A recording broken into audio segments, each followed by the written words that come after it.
Okay guys, untuk video kali ni sebenarnya aku sedikit sebanyak nak tunjukkan dekat korang for those yang mana baru first time ataupun baru saja buka akaun bersama Tikmail. Sebenarnya korang boleh dapatkan guidance ataupun tutorial macam mana nak gunakan itu dan juga ini, apa yang terdapat dalam Tikmail. So sekarang ni kita pergi buka dekat dalam website Tikmail. So dekat sini kita boleh tengok dekat bahagian getting started. Kat sini untuk rakan-rakan yang baru saja nak gunakan Tikmail sebagai you guys punya platform. So kat sini kita ada quick guidelines yang mana dia ada tunjuk dekat you dekat mana kita nak buka wallet, trading account, deposit ataupun platform apa yang kita nak gunakan.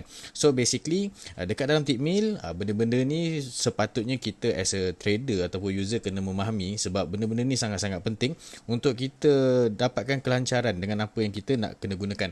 Walaupun benda ni nampak basic, tapi saya percaya bila kita gunakan satu-satu platform, kita kena explore terlebih dahulu bagaimana dengan dia punya interface dan juga di manakah button-button yang patut kita tekan supaya apa? Supaya kita punya urusan lebih mudah untuk di masa hadapan.